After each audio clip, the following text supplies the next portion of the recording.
నారాయణం నమస్కృత్య నరం చైవ నరోత్తమం దేవీం సరస్వతీం వ్యాసం తతో జయముదీరయేత్. మహాభారతంలోని సభాపర్వంలో మనం 4వ అధ్యాయంలోని మొదటి భాగంలో ఉన్నాం.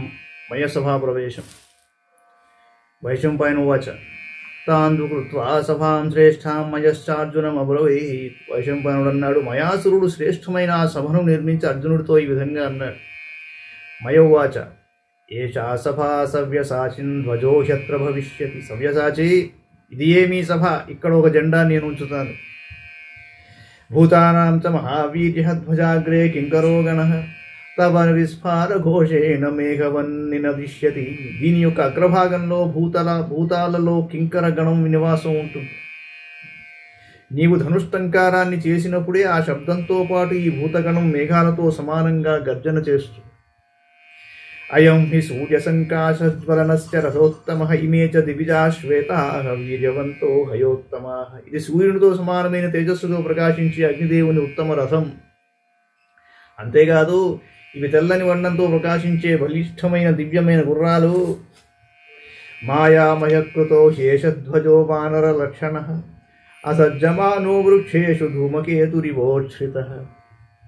ఈ ధ్వజం వానర చిహ్నంతో ఉన్నది. దీని నిర్మాణం అంతా మాయామయం. ఈ జెండా అగ్నిలా పైకి ఎగురుతూ ఉంటుంది. అడ్డం వచ్చిన చెట్లకు తగులుకొనదు.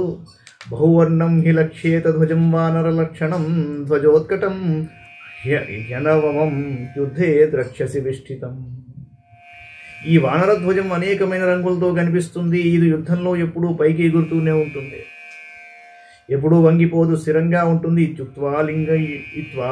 ఇత్యుక్త్వాలింగ బీభత్సం విసృష్ట ప్రయోమయ. ఈ విధంగా మయాసురుడు పలికి అర్జునుని గాఢంగా ఆలింగనం చేసుకుని వెళ్ళిపోయాడు.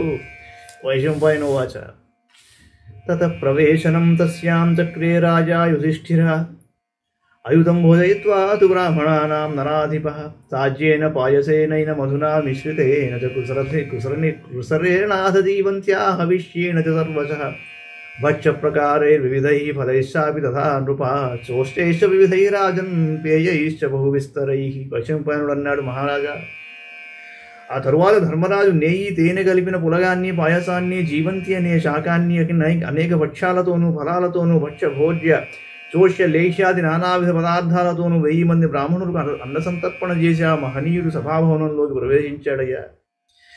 అహతైశ్చైవ వాసోభిః మాల్యైరుచ్చావచైరపి తర్పయామాస విప్రేంద్రాన్ నానాదిభ్యో సమాగతాన్. నూతన వస్త్రాలతోనూ పుష్పహారాలతోనూ సత్కరించి అనేక ప్రాంతాల నుండి వచ్చిన బ్రాహ్మణులను ధర్మరాజు సంతృప్తిపరిచాడు. దదౌ తేభ్యః సహస్రాణి గవాం ప్రత్యేకశః పునః పుణ్యాః ఘోషస్తత్రాసీత్ దివస్పృగివ భారత. అనంతరం ప్రత్యేకంగా వచ్చిన బ్రాహ్మణులకు అందరికీ 1000 చొప్పున గోవులను దానం చేశాడు యుధిష్ఠిరుడు. ఆ సమయంలో ఆ భవనంలో పుణ్యాహవాచన మంత్రాలు ఆకాశం మండుతున్నట్లు మారుమ్రోగాయి. వారిత్రైర్వివిధైర్దివ్యైః గంధైరుచ్చావచైరపి పూజయిత్వా కురుశ్రేష్ఠః దైవతాని నివేశ్య చ. కురుశ్రేష్ఠుడైన యుధిష్ఠిరుడు అనేక మంగళవాద్యాలు మోగుతూ ఉంటే వివిధ సుగంధ ద్రవ్యాల పరిమళంతో సభాభవనంలో దేవతలను స్థాపించి పూజించాడు. అనంతరం ఆ భవనంలోకి ప్రవేశించాడు.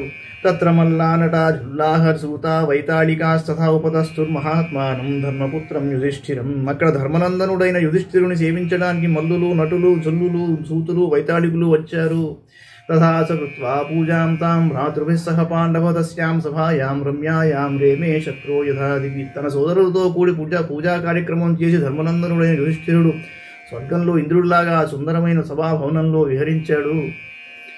సభాయామృషయస్తస్యాం పాండవైః సహాసతే ఆసాం చక్రుర్నరేంద్రాశ్చ నానా దేశ సమాగతాః. ఋషులు, వారితో పాటు అనేక దేశాల నుండి వచ్చిన మహారాజులు పాండవులతో కలిసి ఆ సభలో కూర్చున్నారు.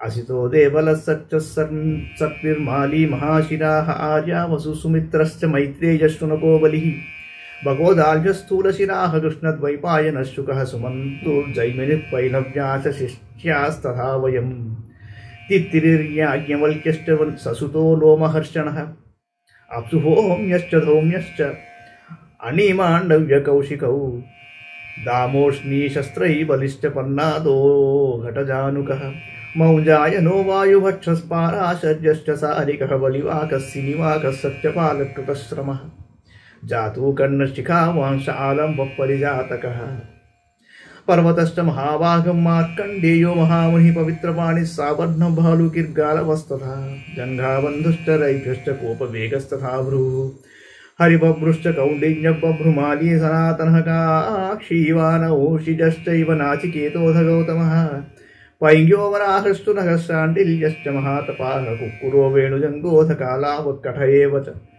మునయో ధర్మ విద్వాంసఘృతాత్మానో జితేంద్రియాః అసితుడు దేవరుడు సత్యుడు సర్పిర్మాలి మహాశిరుడు ఆర్యావసుడు సుమిత్రుడు మైత్రేయుడు శునకుడు బలి బకుడు దాల్భ్యుడు స్థూలశిరుడు కృష్ణద్వైపాయనుడు శుకుడు అనేవారు వ్యాసుని శిష్యులైన సుమంత పైల జైమినులతో నేను తిత్తిరి యాజ్ఞవల్క్యుడును తన కుమారునితో సహా రోమహర్షణుడు అప్సుహోమ్యుడు ధౌమ్యుడు అణిమాండవ్యుడు కౌశికుడు దామోష్ణీషుడు త్రైబలి పర్ణాదుడు ఘటజానుకుడు మౌంజాయనుడు వాయుభక్షుడు పారాశర్యుడు సారికుడు బలివాకుడు సినిమాకుడు సత్యపాలుడు కుతశ్రముడు జాతూకర్ణుడు శిఖావంతుడు ఆలంబుడు పరిజాతకుడు మహాభాగుడైన పర్వతుడును మార్కండేయుడు పవిత్రపాణి సౌవర్ణుడు భాలుకి కాలవుడు జంగబంధుడు రైభ్యుడు కోపవేగుడు భృగుమహర్షి హరిబభ్రుడు కౌండిన్యుడు బభ్రుమాలి సనాతనుడు కాక్షీవంతుడు ఔషియుడు నాచికేతుడు గౌతముడు పైంజుడు వరాహుడు శునకుడు మహాతపస్వైన చాండిల్యుడు కుక్కురుడు వేణుజంఘుడు కాలాపుడు కఠుడు మొదలగు జితేంద్రియులు ధర్మ విద్వాంసులు ధృతాత్ములను అయిన మహర్షులు ఆ సభను అలంకరించారు. వాళ్ళు కాదు కాదు. ఏతే చాన్యే చ బహవో వేదాంగపారగాః ఉపాసతే మహాత్మానం సభాయాం ఋషిసత్తమాః. వీరితో పాటు వేదాంగ పారంగతులైన పండితులు మునిశ్రేష్ఠులు మహాత్ములైన యుధిష్ఠిరునితో పాటు సభలో కూర్చున్నారు. కథయంతః కథాః పుణ్యాః ధర్మజ్ఞాః శుచయోమలాః తథైవ క్షత్రియశ్రేష్ఠాః ధర్మరాజముపాసతే. ధర్మజ్ఞులు పవిత్రాత్ములు నిర్మల హృదయులు అయిన మహర్షులు మహారాజైన ధర్మరాజునకు పవిత్రమైన కథలను చెప్తున్నారు. ఆయనతో పాటు క్షత్రియశ్రేష్ఠులైన రాజులు కూడా ధర్మరాజును సేవిస్తున్నారండి. తర్వాతి విషయం తర్వాత అంకంలో చూద్దాం. మంగళం భగవాన్ విష్ణు, మంగళం గరుడధ్వజ, మంగళం పుండరీకాక్షో, మంగళాయతనో హరి. సర్వం శ్రీకృష్ణార్పణమస్తు.